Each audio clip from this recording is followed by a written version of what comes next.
I will now read from the Book of Moon Landing, from the Book of Bullshit Machine. Chapter 1, Verse 1, The Decree of Kennedy. In those days, there arose a leader in the land of America, and his name was Kennedy. He was young, and his hair was very good. And Kennedy looked upon the Soviets who had sent to man above the earth, and his heart was troubled. For the Soviets had gone up first, and this was not acceptable to the Americans, for whom being second is a kind of death. And Kennedy stood before the people and said, "We choose to go to the moon, not because it is easy, but because it is hard." And the people cheered, though many of them did not have indoor plumbing. And the treasury was opened, and $25 billion was taken out and given unto the engineers. And in that generation, $25 billion was a sum beyond reckoning. And Kennedy did not live to see the thing accomplished, but the decree went forth, and it was not recalled. And this is perhaps the only government program in history that was completed on schedule, which is kind of a miracle in itself. Chapter 2, Concerning the Craft and its Curious Dimensions. And the engineers built a vessel, and they called it Apollo, after the god of the sun, which is a strange name for a craft bound for the moon. But no one raised the point at this time, and so it stood. And the vessel was 360 feet tall, and it weighed 6 million pounds.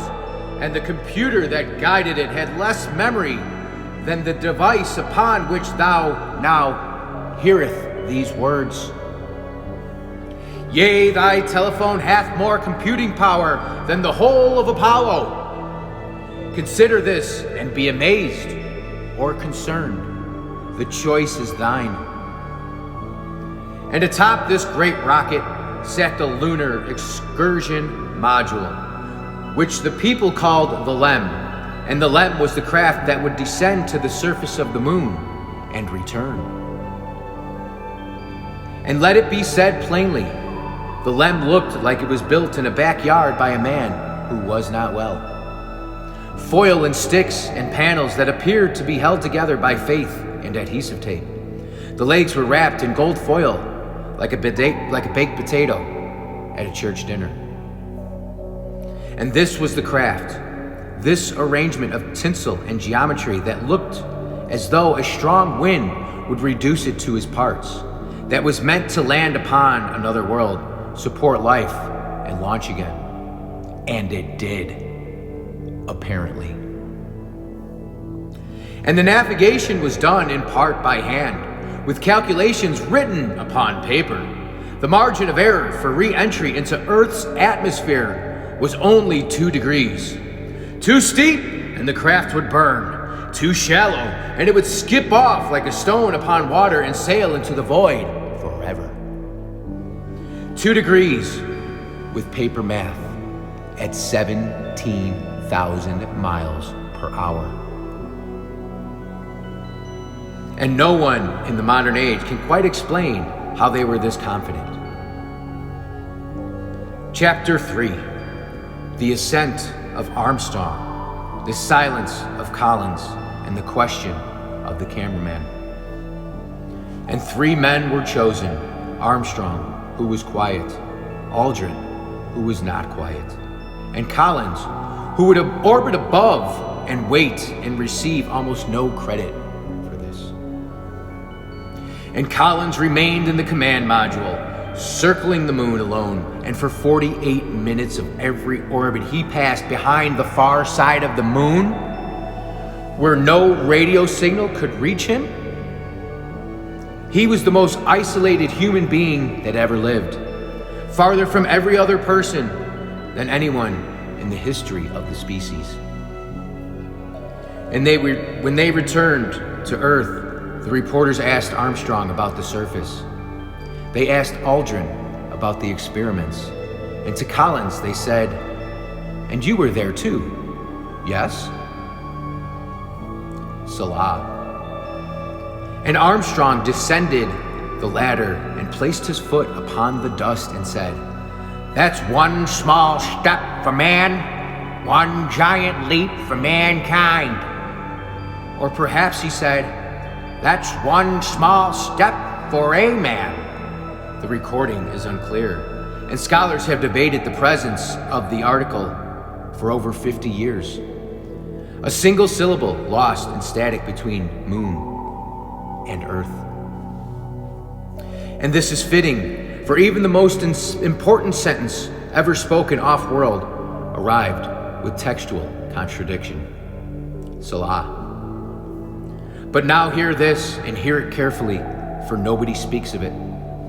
When Armstrong descended the ladder and placed his foot upon the moon, the first human foot upon another world, the camera was already outside, pointing at him and recording.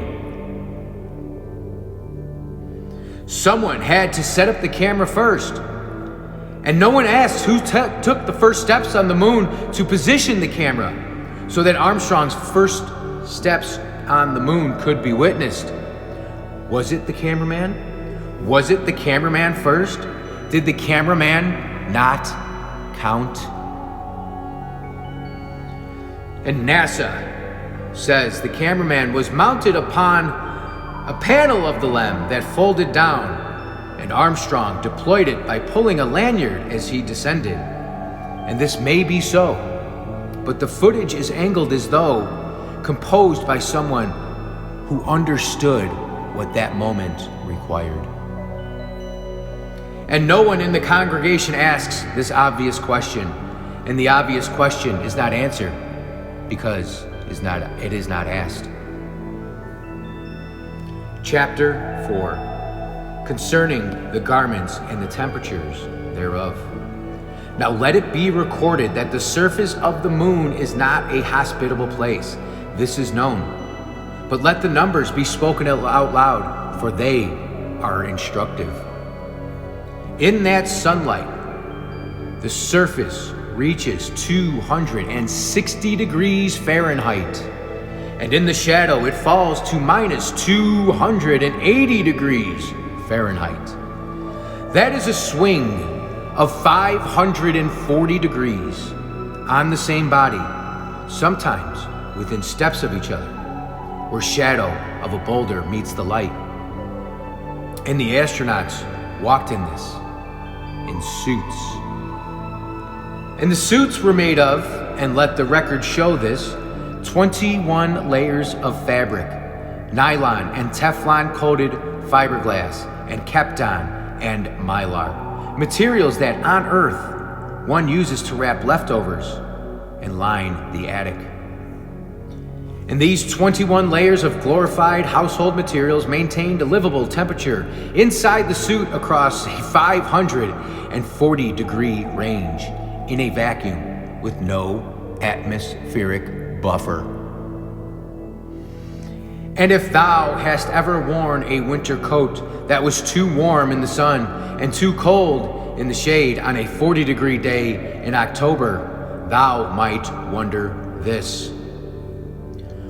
For we have not produced a suit since that can do what those suits reportedly did, and send people to Everest and they die of cold in garments made with 60 years of additional technology. But in 1969, we had the fabric that could handle a 540 degree temperature swing, and then we forgot how. And that is all for today from the Book of Moon Landing. Join me tomorrow when we will begin with Chapter 5, concerning the broadcast across the void. Thank you.